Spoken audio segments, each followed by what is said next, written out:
Good afternoon, and thanks everybody for coming out.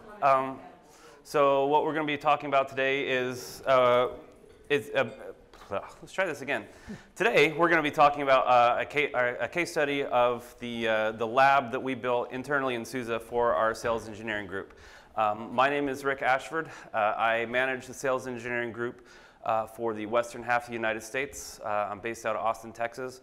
And with me today is my lovely assistant, Nathan. How are we doing, guys? Who is Good to be with you. One of our newer engineers on the team. And he's based out of Provo, Utah, which is relevant because the lab itself is located in Provo, Utah. And so he is our hands-on grunt work, has done a lot of work in the lab for moving stuff around and cabling stuff. And if you want to have war stories about dealing with 5 different people giving you instructions on doing 5 different things with the same piece of hardware, he can commiserate with you. I can help you with that. So this is actually an actual picture of our lab in Provo. We did want to make mention real quick because we have been gifted some hardware by various vendors. We just wanted to point them out real quick. Dell, HPE have given us some x86 servers. IBM gave us a power box that we are using in there. Samsung just sent us an extra 30 SSDs for our Ceph cluster that we have in there, so we wanted to make mention of them. And then NetApp gave us a SAN to be able to work with as well. So let's talk a little bit about this. Now, before I dive too far into this, I do want to say, and I've used this joke before, so the people that work for me, I'm sorry. But when my wife sends me to the grocery store, I always tell her the more specific your list is, the more likely it is that you actually get what you wanted when I come back from the store. So the same thing applies here. The more questions and comments and whatnot that you have, the more likely it is that you're going to get out of this session whatever it is that you want to get out of it. So hopefully this is useful for you. In the interest of making it more useful for yourself and for others, please feel free to chime in and ask questions. We'd love that. All right, so let's talk first a bit about what's the big deal. First off, who knows what a sales engineer is? Okay, Rick, you better raise your hand. Thank you. All right, exactly. All right, so for those of you who are not familiar, my dad's joke is that the sales engineer is the guy who keeps the salesperson from selling what you don't have and what you can't do. The less cynical version of that is we're a technical resource for the sales team because the type of personality that makes for a good sales rep typically does not make for a good engineer. And for conversing with engineers and helping them understand how this technology fits into what they're doing in their existing data center and how it fits into their vision for where they want to go in the future, right? So that's where the sales engineer comes in to kind of bridge that gap between the sales process and the client to make sure that the customer has as much information as they need to be able to make an informed purchasing decision and know how things are going to run. So that's who the sales engineers are.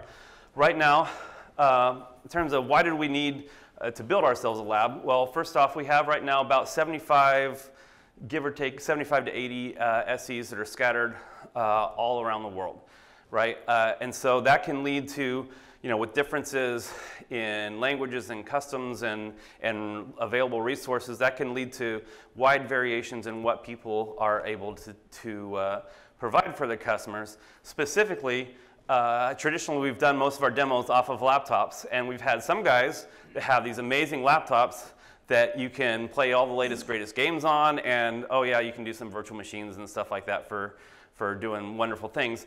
But other guys felt like their laptop was a little bit more historic in nature. And they really felt it was wildly inconsistent because some people would prepare demos for events like our expert days that nobody else in the world was able to replicate because they didn't have the available local resources to be able to do that. The other thing is that stuff keeps getting more complex. So I've been working for SUSE now for almost 11 years. And when I first started off, our expert days demos consisted of things like, we're going to put up a high availability cluster that fails over an Apache web server, and we'll be streaming a movie from that and fail that over, and oh, look, it fails over and it doesn't interrupt the stream or any of that kind of stuff. Yay, fun, right? But that's something you can cram into a laptop. Then we started doing OpenStack. got a little bit more tight, right? Because, I mean, this is an amazing laptop, right? This has 32 gigs of RAM in it. It's got a quad core in it. It's got an NVMe and an SSD inside of it. So lots of horsepower in there, right? But OpenStack by itself consumes all of it. And then what if you want to show OpenStack integrating with Ceph, right? Because those two things go really well together. Well, all of a sudden, you now have to cart 2 laptops around with you. And by the way, this one is nice and svelte. The previous one that I had was a 5-pound brick. The thing was a backbreaker to lug through airports and stuff like that, right? And I had times where I'd show up to do a demo on the customers, and because laptops have been banged around so much against each other in traveling, they didn't even work when we showed up to the customers. So stuff keeps getting more complex, especially when you start layering in OpenStack, Ceph, containers as a service now, and then we've got the Cloud Foundry bits and stuff like that. There's so many things we wanted to show, and we could only, with the laptops, we could only offer small windows into individual portions of the product portfolio. What we wanted to do was stand up something that had everything that SUSE provided, so we could show an integrated solution. So what did we want to do? So our golden egg, or what we were trying to get to, we had three specific topics we were trying to focus on: usability, security, and maintenance. Hold on a sec, I got to use my special pointer because I have it. Usability, security, and maintenance, right? So first off, public cloud was not something that was going to be working for us. For example, if we're building OpenStack, doing OpenStack in the public cloud is very, very tricky to get right. The second thing is we have a lot of people that like to put up long-term demos, right? If somebody's doing a massive SAP HANA demo with systems with 64 gigs of RAM and lots of processing power and whatnot, and oh, by the way, if you're going to do HA and show the failover and stuff like that, that requires 2 of those, and then they forget to turn it off after their demo, you could end up with a check for $40,000 at the end of the month that you weren't budgeting for, right? So we did not want to run into that kind of situation. So public cloud wasn't an option for us because it would make, by nature, the distributed workforce, we couldn't predict what were going to be from month to month. So we wanted to have a production type environment.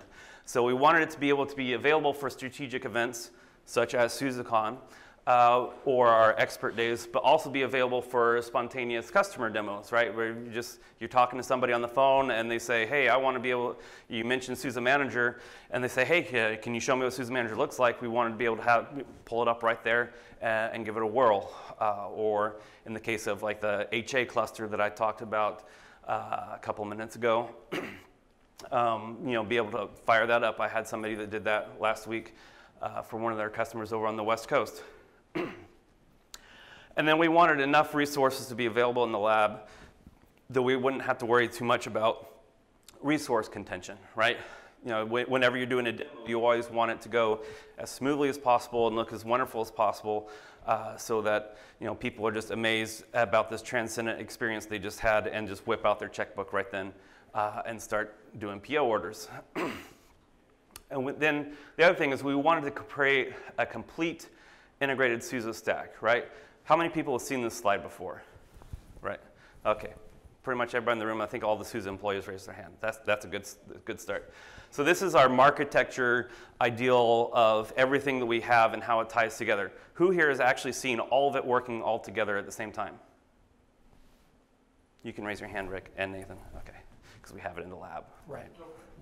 Okay, so this was our goal in here, because we were pretty sure that we were actually the first group of anybody in the world to actually put all the stuff all together at the same time and in the same place. So, what else did we want to do? We did want to have some attention paid to security in there. So, for example, when we started off with resources, it was just everybody got the root password and you could just kind of do what you wanted with it. That's okay with a handful of people that you trust. It's not okay with 75, 80 people, something around the world. we had to have centralized authentication, specifically also so that if somebody leaves the company, we don't have to sit there and change all the root passwords and all that kind of fun stuff, right? SSL for traffic. We wanted to make this be available externally on the web so that we can access it without having to get behind our corporate VPN. And also SSL was something we felt like customers would want for their security purposes, but none of us had really spent a whole lot of time messing around with the SSL stuff. So this was something that we wanted to spend the time on. Restrict root admin access as much as possible. That gets back to the centralized authentication. But we did want to route as much traffic as we could via the VPN, have the primary services outside, but then have a local VPN for our cluster so that people could access things without having to have large quantities of externally visible IP addresses. So you can make select things.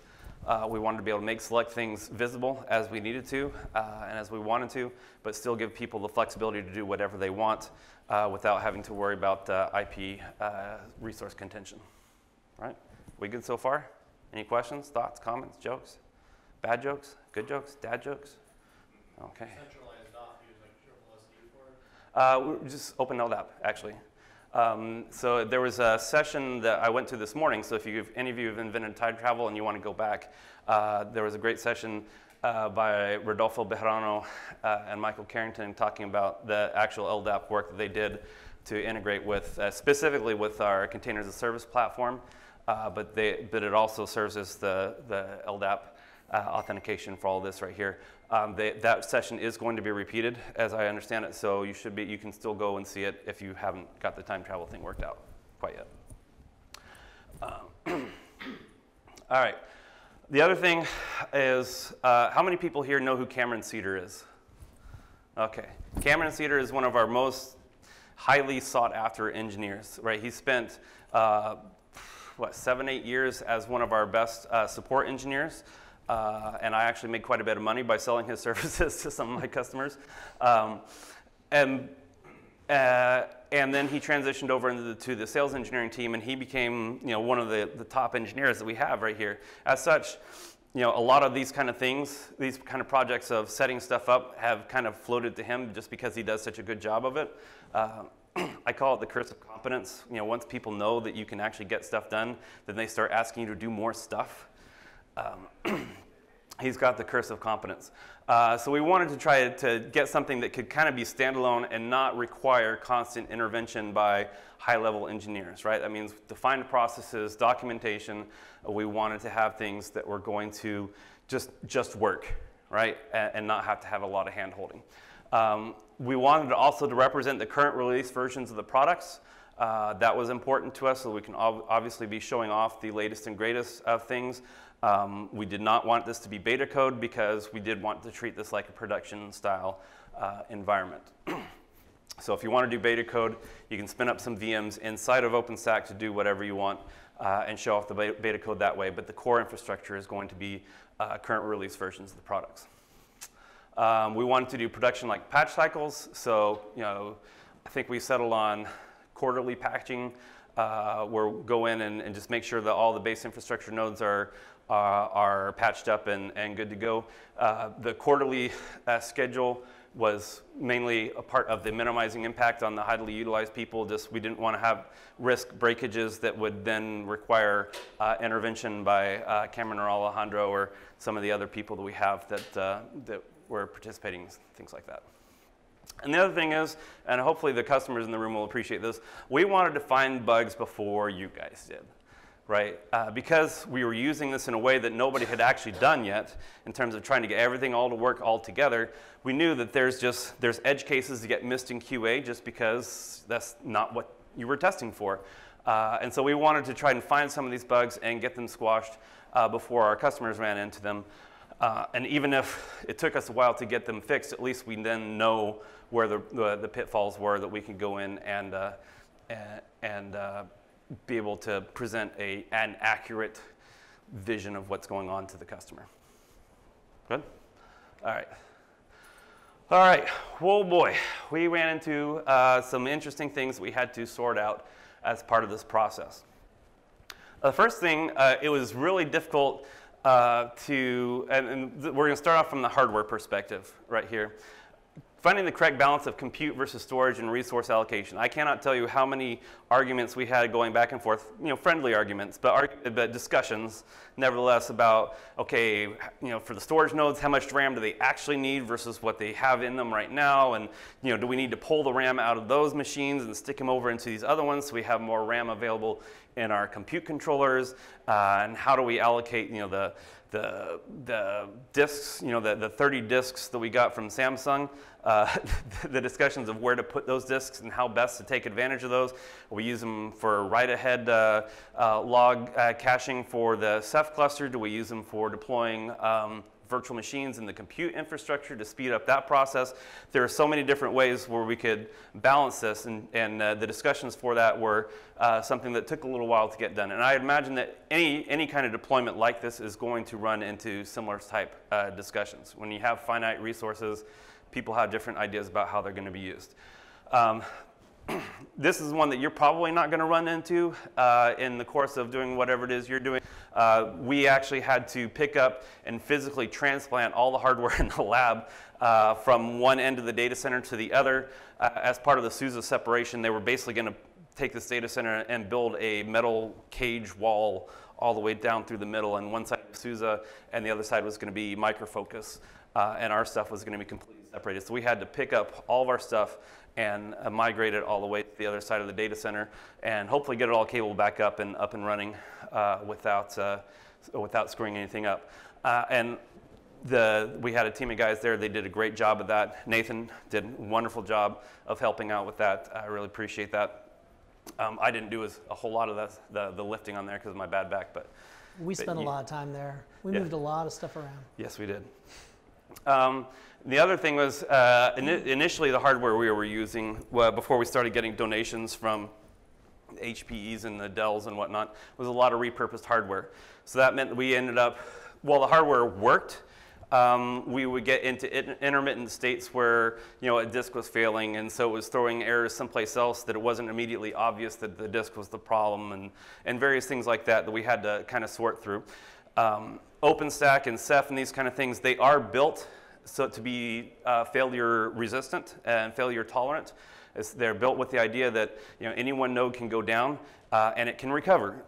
And that is true, and that held true with this as well. But it also is true that recovery has a performance penalty and an impact on the overall system, even if the system stays up. And so if you have the system constantly running in a degraded state because of poor hardware, then you're not getting everything you want out of that hardware. That's the way life is, right? All right, some other challenges. We had, some of it was people, this is the people side. Trying to strike the right balance with corporate IT requires a fair amount of social engineering. Ideally, what we wanted was to have something that they just left completely alone, give us our IP address block, and just leave us alone and let us do whatever we want. And we started off in that direction. There was somebody left a server up and running and did not patch it and left a really weak password for the root password. And so it got hacked by somebody in China. And started consuming all sorts of resources, doing all sorts of stuff we weren't sure what. So we ended up having to completely nuke that system, and then IT cracked down on us a little bit. At first they turned off all of our ports, and then we had to selectively go back in and get stuff re-enabled. So that was interesting. The other thing is the number of cooks in the kitchen, right? How many of you have met an engineer that had no opinions whatsoever about how something should be done? Right. So imagine when you have the people that consider themselves the best engineers and they have differing opinions about how something should be done. It does require mediation, and it's all in a friendly way, right? And people will listen to each other, and there may be some rumblings back and forth and whatnot, but usually as long as you have a good, reasonable argument for what you want, we were willing to listen and whatnot, but it does slow you down a little bit when you have a lot of cooks in the kitchen. This is one we didn't even think about until recently. With most of our event scheduling, we have our engineers are spread all across the globe, right? And so the people that are in Asia are not active in using the system typically at the same time as people in North and South America, or the people in Europe or Africa, right? SUSECON, we're all here. And a lot of people were going to be using the lab for their demos and whatnot for this week. So we were like, oh crud, we specified this for managing stuff all being spread out time-wise. Now we're going to have everybody trying to do it at the same time. Can we handle this? So we had to do some last-minute scrambling. What do you have? What do you have? What do you have? To make sure that everything was going to be good. The other thing, we still have day jobs, and of course Chris leaves for that part. He's our VP of sales, so he's like my boss's boss. So your boss's boss's boss. Yeah, it's all tied together. It's all tied big together. Family. Yeah. So we do still have day jobs, right? This is not something we can spend a lot of time on, and so we can't be as reactive as we want to be if there's an outage or if something goes wrong or whatnot. We have to balance, making sure that we're still making, going out doing our sales jobs and all that kind of stuff and participating in those. And then also there's the mindset of a lot of sales engineers. Again, we have opinions. We tend to think that ours are the right opinions, and so people want to do things the way they want to do them, and trying to guide them in that way can be difficult. Not necessarily in the context of the cooks in the kitchen for the people that are putting this together, but in terms of the users who want to be able to do stuff. What do you mean I can't do 6 multi-terabyte VMs with 400 gigs of RAM each so I can do my demo? This is the most important demo I've ever done in the history of my life, and I should be able to do this whenever I want. That's something that we had to kind of push back on a little bit of saying, hey, look, okay, I understand what you want to do. We can create temporary projects over here for you to do these things with elevated quotas, and we made liberal usage of the quotas in OpenStack, by the way, to keep people from going all over the place. And so we would create specific projects for these types of environments that need to have larger quantities of resources for extended periods of time. Whew. Did I get everything so far? That was great, yeah. Thanks, man. All right. Software. In addition to performance management with the hardware, we also needed to do some tuning with the software. There was a session this morning, I don't know if it's going to be repeated or not, about performance tuning for Ceph. Some of the information for that came straight out of in here. Things like, typically for the default I/O scheduler for Linux no, I just blanked on what the default one. It basically is a single I/O scheduler for the entire system, right? There's a block MQ I/O scheduler that sets up a separate scheduler for each individual socket, CPU socket, and so it breaks out the I/O and enables you to do much more parallel I/O operations. We had to enable that in there. We had to do things like making sure we had the right number of placement groups for Ceph to get in there. They're just little things that, if you're throwing together a 30-minute demo on your laptop, you don't necessarily think about, but when you're doing a larger scale implementation like this, did come up. In terms of the bugs that we ran into in the software, the biggest ones were in SSL deployment. We were really, really glad that we went and did this first before we had customers do a large open to the world type implementations in there. There were issues with the SSL keys not getting propagated correctly to the systems and stuff like that. We worked those out with our engineering, and to my knowledge, that process is fixed now. But we did run into a couple of bumps there. We did use Let's Encrypt for our SSL certs. We wanted to have something that would be an externally recognized valid certificate authority, so that we wouldn't have those little messages pop up about how you might be getting hacked every time we pulled up our cloud. We felt like that was a bad visual to present to customers. Let's Encrypt does certificates that are valid for 90 days at a time. So we had to time, when we were doing the certificate renewals, for example, to make sure that the next time we have to renew is in mid-April, as opposed to, say, the first week of April, which might have caused a problem for people this week. And so as a result, we needed to have a standardized process for updating those certs and getting those propagated out because of the 90-day life cycle and stuff on there. All right. Good news is, can you even read that? I don't know, the person that did these color schemes and all these kind of stuff like that, I think that they just did it on their monitor and they didn't actually try to monitor the projectors that are oversaturated and whatnot, so you can't see this all as well as you'd like. They took a big chance with yellow on green. Yeah, so mission accomplished. We did actually get I'll back up a second. We did actually get everything up and running, so just to give you an idea, so we have a SUSE Manager server over there. It's running on our power box to show that off. And then we have OpenStack as our base. We have Ceph running alongside that. Inside of OpenStack, we have a production implementation of our containers as a service platform, so that we can do everything with Kubernetes and stuff like that. And that's all done inside of OpenStack. And then on top of that Kubernetes infrastructure, we have our Cloud Foundry Cloud Application Platform products set up in there as well. So any one of the products that we have, there's an instance of that running either directly on the hardware in the case of Ceph, OpenStack, and SUSE Manager, or inside of OpenStack as a resource for people to be able to consume. Thus far, it seems to be working pretty well. It's still a work in progress, but it seems to be getting a pretty strong uptick.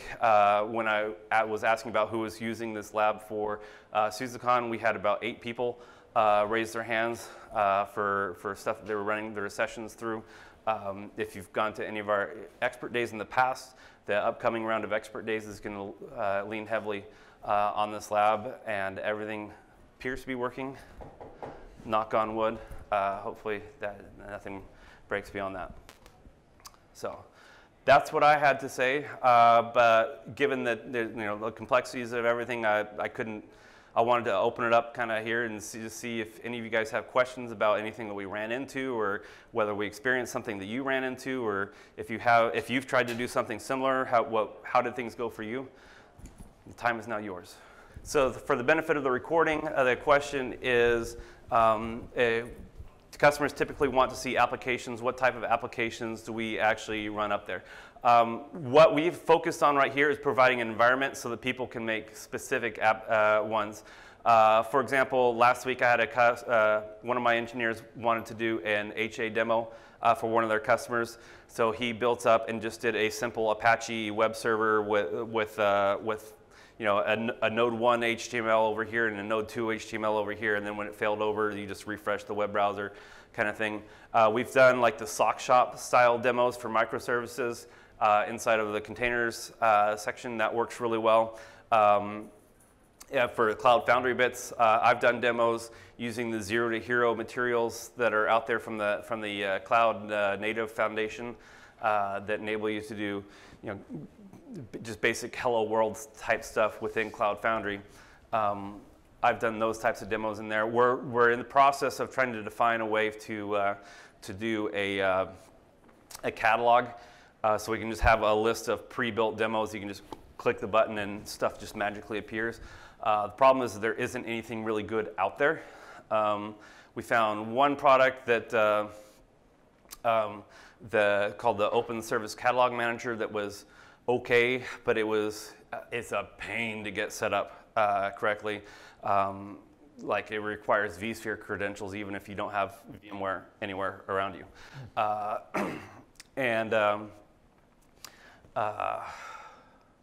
Just lost my train of thought. So there's the Open Service Catalog Manager. That one's only OpenStack, so it didn't have any kind of connection with Kubernetes or that kind of stuff. In there, we looked at, there's one called Manage IQ, but that one is OpenStack only for the push button templates. You can log it into your Kubernetes instance and at least get visualizations on stuff that's deployed in there, but we couldn't do like a hosted apps inside of there. The other downside to Manage IQ is that it is a Red Hat project, and so there's OpenShift and Red Hat all over the place inside of there, and we're not sure that we really want to have that on our demos that we're doing for SUSE stuff. There was Murano, which was the catalog project for OpenStack for a while, but that kind of got abandoned because nobody actually used it. We used to have a technical preview of that in SUSE OpenStack Cloud. That's now been deprecated because it got abandoned upstream, and we didn't care enough to do it. So trying to find the right balance has been hard.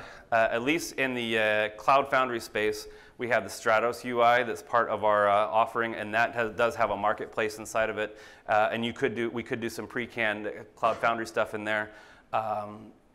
There's been talk about potentially adding in Kubernetes stuff into that Stratos UI for being able to do marketplace services based off of Kubernetes Helm charts.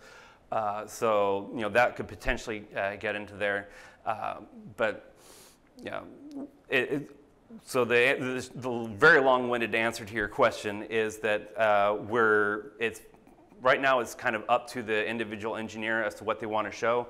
Eventually we want to have that sorted out, but we don't have a whole lot of standardization on that right now. A really long way to answer that question, sorry. All right, any other questions, thoughts, comments, jokes? All right. Thank you everybody for coming. Please don't forget the surveys in the web apps or wherever that is. Fill out the survey on here. I mean, I would love to have the feedback, but also in addition to that, the surveys give you additional entries into the prize drawings for the 3D printers and the whatever else. They've got lots of great prizes in here. I want you guys to get some. Fill out your surveys, give yourself more entries. Yeah, you miss every shot you don't take, so take your shot. All right, thanks everybody. Thanks for coming. Appreciate it. I hope you enjoyed SUSECON so far, and enjoy the rest of your week.